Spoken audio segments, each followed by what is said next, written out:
Fala pessoas, tudo bem com vocês? Professor Mário Rocha, professor de Física. Vamos para a última aula sobre capacitância, tá? Lembrando que essas aulas são para o nível superior, para o curso de Física Geral 2, que usa como um livro-texto o Halliday Volume 3, tá? Então, na aula de hoje a gente vai calcular a energia, né, num capacitor, né, a energia potencial armazenada no capacitor, falar um pouco sobre densidade de energia, entender como é que são as relações e ver como é que é a introdução de um dielétrico, né, um material não condutor, modifica, o que é que altera no cálculo da capacitância, tá certo? Então, vamos lá.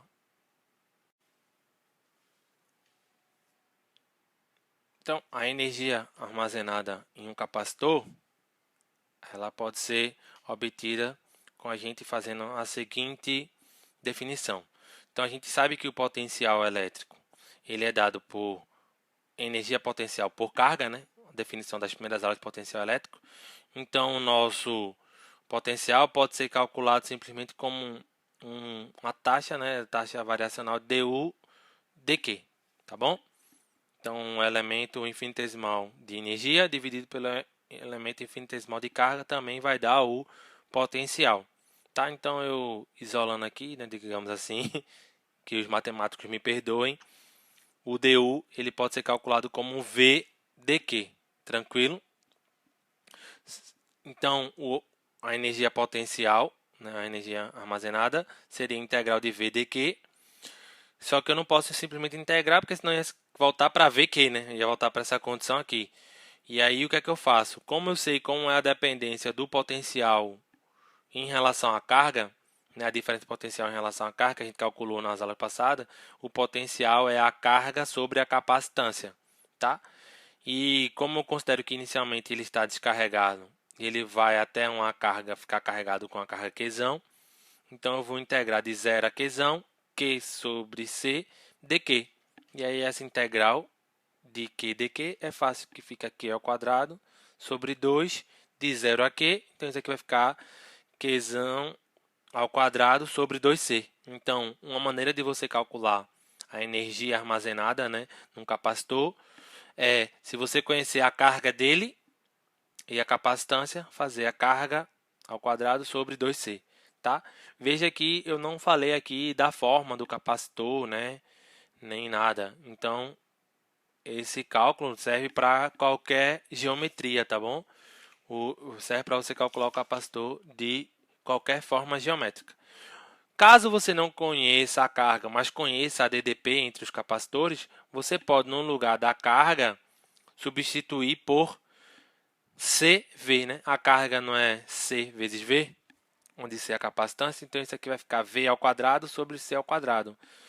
Então, quando ficar o C ao quadrado, cancela com o C ao quadrado. Então, uma maneira opcional de calcular, dependendo do que você conheça, seria você calcular também o C vezes a DDP ao quadrado sobre 2, tá? Qualquer uma dessas duas maneiras não depende da forma e fornece fornece a energia armazenada no capacitor, tá bom? Independente da forma, e você vai usar uma ou outra dependendo do que você conhece na questão. Tranquilo aí? Uma coisa interessante é que nesse caso não parece, né? Nesse caso aqui até parece, né? Que depende da DDP, né? E se depende da DDP é porque a energia armazenada ela vai depender, né? Ela está associada ao campo elétrico entre os capacitores. Então, para a gente achar essa relação, a gente precisa entender um conceito de densidade de energia. Ora, o conceito de densidade a gente já sabe o que significa. A densidade ela pode ser linear, superficial, volumétrica. Em especial aqui a gente vai trabalhar com a volumétrica. E a densidade é alguma coisa sobre volume, alguma coisa sobre área, se for superficial, ou alguma coisa sobre comprimento, se for linear.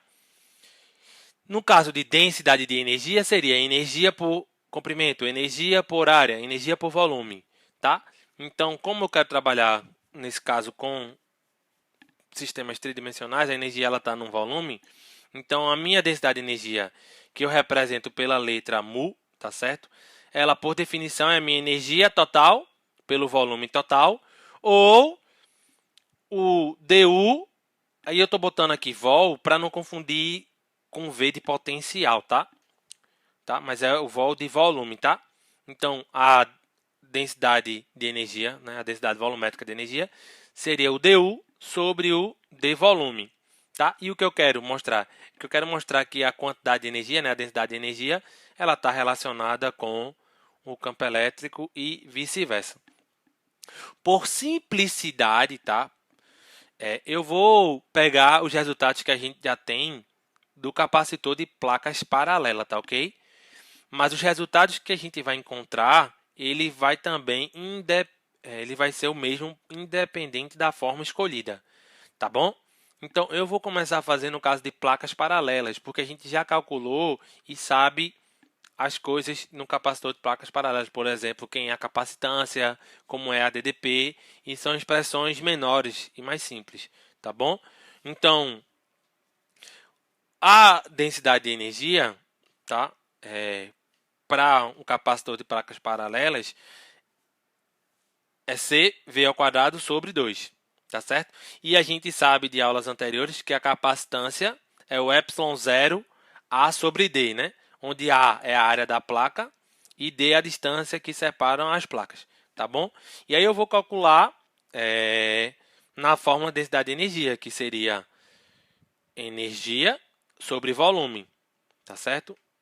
Então, seria a densidade de energia seria CV ao quadrado sobre 2 dividido pelo volume.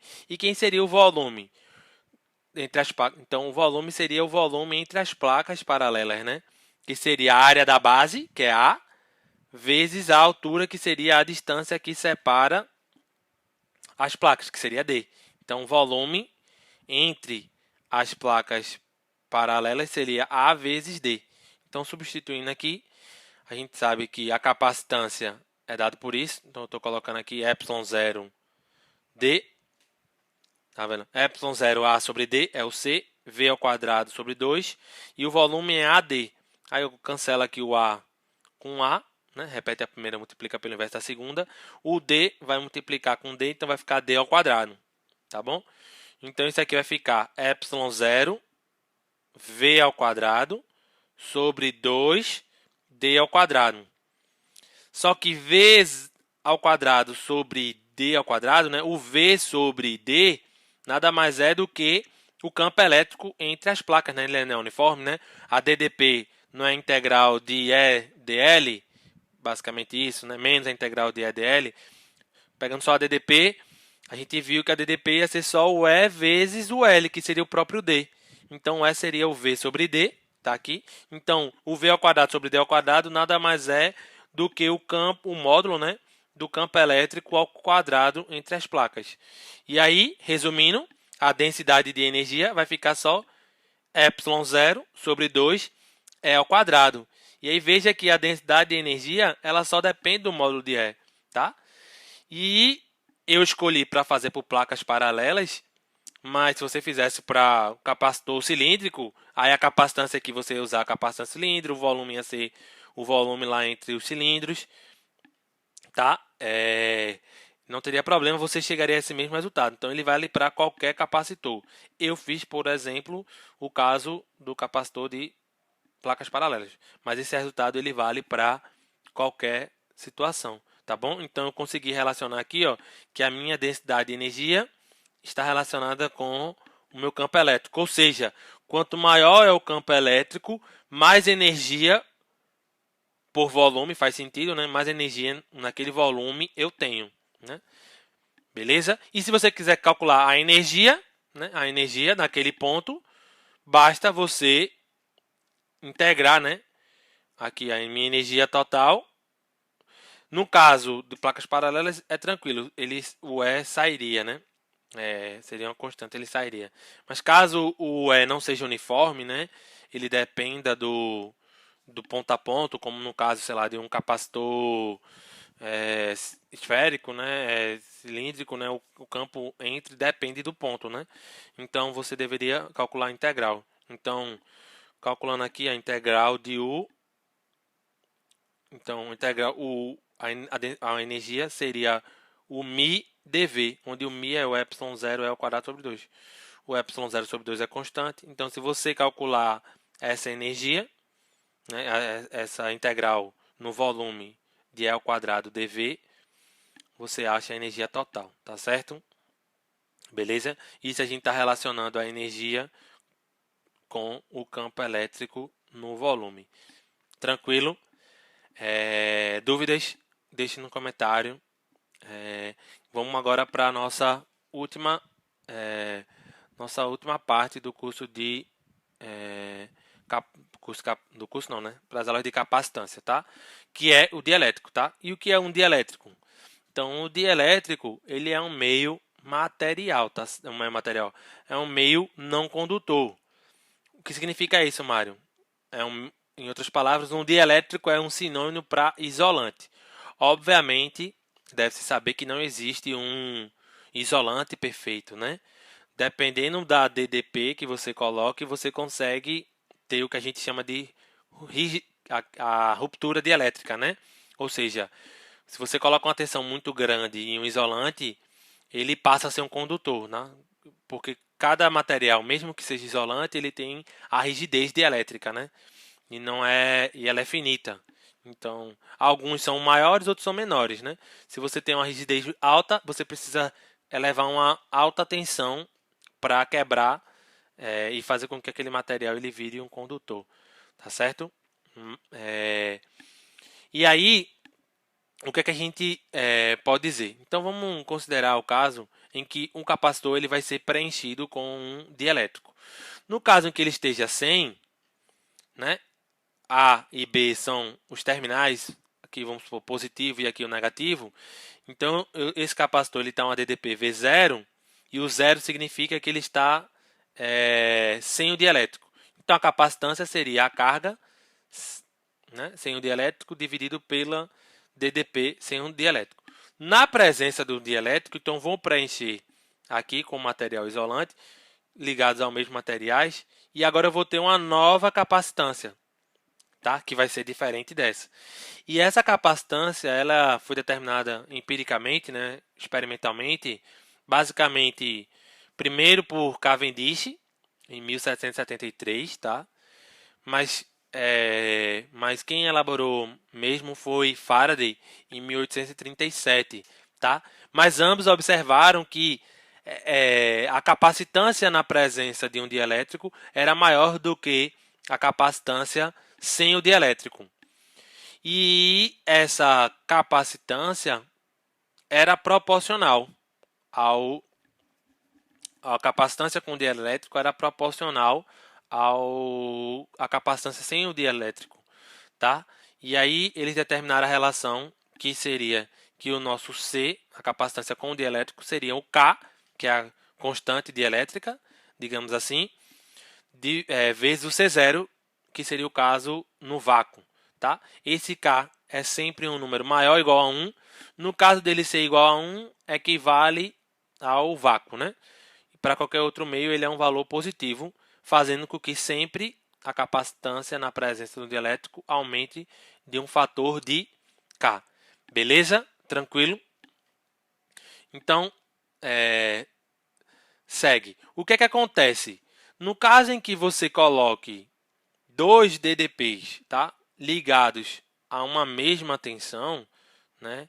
Então, veja só, eu tenho o capacitor A, o capacitor sem o dielétrico e o capacitor com o dielétrico. Se eu conectar os dois à mesma bateria, ou seja, se eu conectar os dois em paralelo, em outras palavras, o que vai acontecer é que eles não vão ficar com a mesma carga, tá certo? E a carga que vai ser absorvida pelo capacitor com dielétrico vai ser maior do que a carga do capacitor sem o dielétrico, tá certo? Então, a introdução de um dielétrico no capacitor, ele aumenta, né, a carga de um fator de K. E aí a carga com o dielétrico seria o K vezes a carga sem o dielétrico. Tá certo? Beleza? Tranquilo? Isso, obviamente, você conectando a uma mesma tensão. Caso você conecte agora, não quer, você vai conectar agora em tensões diferentes, tá certo? O que é que vai acontecer quando você vai conectar com tensões diferentes? Mas você quer que os dois consigam absorver as mesmas cargas, tá certo? Eu vou conectar esse a uma DDP, que eu vou chamar de V0 também, e agora eu vou conectar esse a uma DDP que eu vou chamar de VD, por exemplo, tá? O que acontece? Eu vou deixar até que todos fiquem com a mesma carga.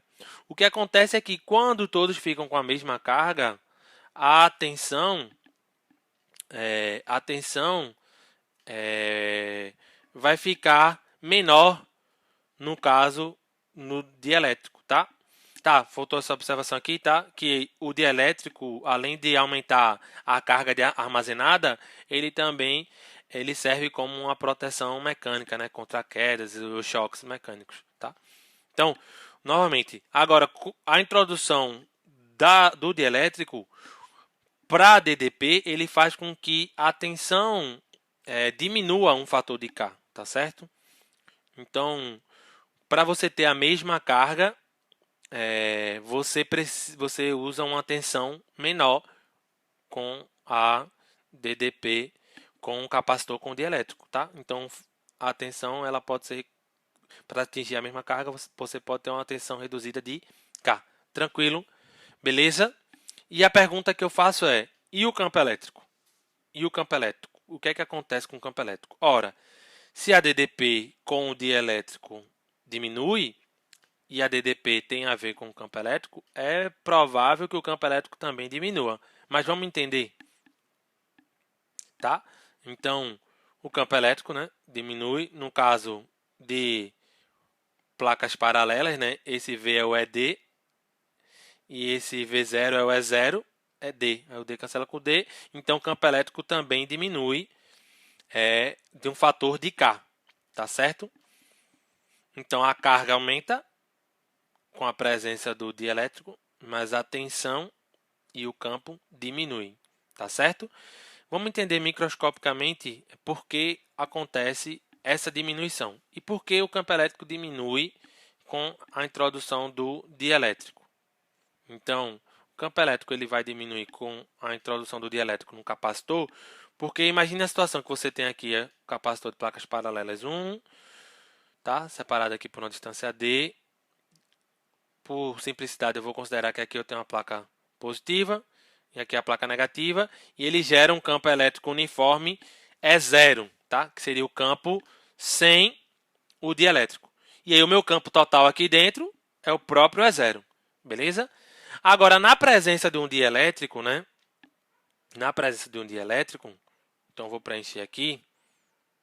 Então tem aqui agora um dielétrico, beleza? Que tem uma constante K, né, de uma constante dielétrica K, o que é que vai acontecer? Você tem o campo gerado pela placa positiva indo para a placa negativa, mas esse campo, nesse dielétrico, você tem cargas, né? Embora elas não estejam livres, mas você tem cargas. E essas cargas elas vão sofrer o que a gente chama de uma indução e vão gerar momentos de dipolos, né? Induzidos.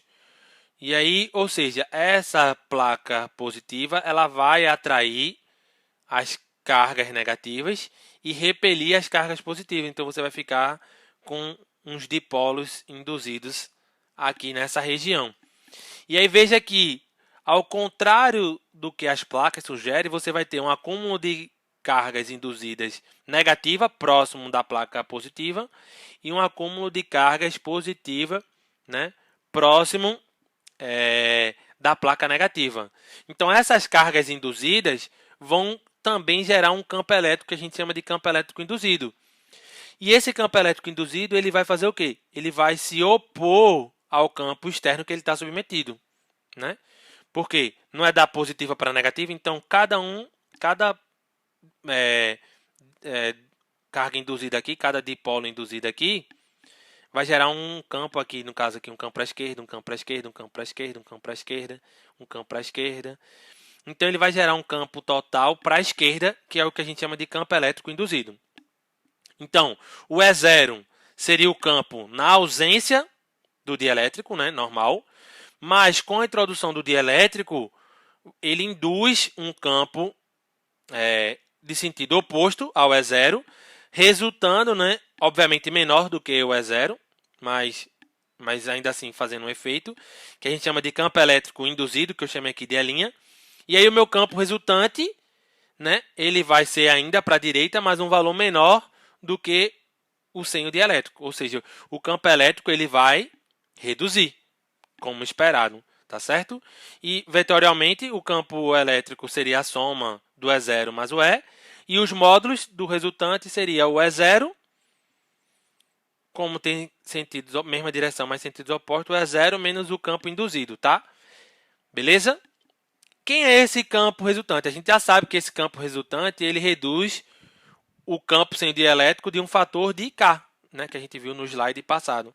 Então, substituindo aqui no campo resultante por E0K, que diminui de um fator de K, então vai ficar E0 menos E'. Então, o meu campo elétrico induzido vai ser eu passar o campo elétrico induzido para cá, e esse termo para cá negativo vai ficar o E0 menos E0 sobre K. Isso aqui é 1 menos K, colocando o E0 em evidência. Então, meu campo elétrico induzido é o E0,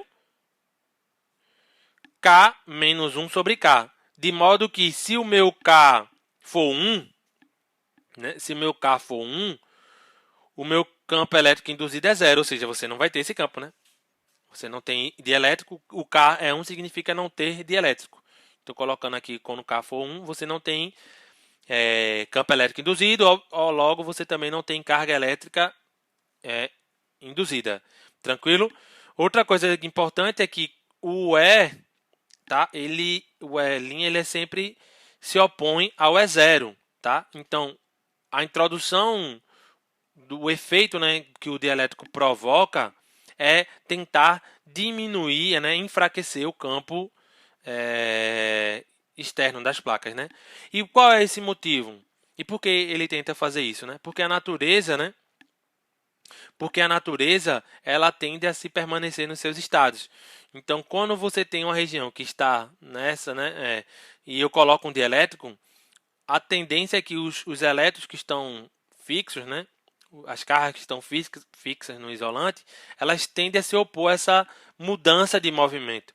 E aí, para elas tentarem resistir, né, uma espécie de inércia, elas provocam um campo contrário para minimizar os efeitos causados pelo campo nela e, e assim elas não terem que um campo diminuir o campo, o efeito do campo sobre elas, tá certo? Resumidamente, o que a gente pode dizer é que para meios dielétricos lineares, tá certo? Para meios dielétricos lineares, que significa que em todos os pontos tem o mesmo K, as equações da eletrostáticas elas vão ser modificadas, tá certo? Pelo epsilon. Ao invés de eu colocar o epsilon 0, eu vou colocar o epsilon. E epsilon seria o K epsilon 0, tá bom? Então, todas as equações da eletrostática agora, que se não for no vácuo, for um material, elas vão permanecer na mesma forma funcional, digamos assim, matemática. A única modificação seria que no lugar de onde tem epsilon 0, eu coloco o epsilon, que seria a permissividade do meio, tá? E essa permissividade do meio ela é o K epsilon 0. Então, por exemplo, na lei de Gauss, a gente tem que a lei de Gauss é a integral de E n dA Q envolvido sobre epsilon 0. Então, ao invés de ser epsilon 0, é só o epsilon, onde epsilon é o K epsilon 0. Tá claro até aí, gente? Dúvidas? Essa aula ficou um pouquinho mais longa do que as outras, mas eu preferi assim do que a gente ter que gravar mais uma videoaula. Beleza? Se tiver dúvidas, deixa no comentário, me procura nas minhas redes sociais, @prof. Mário Rocha. Estou à disposição para qualquer dúvida. Se gostou, deixa um like, né? Curte e compartilhe aí com os amigos. Espero que possa ajudar alguém, beleza? Falou, valeu, fui.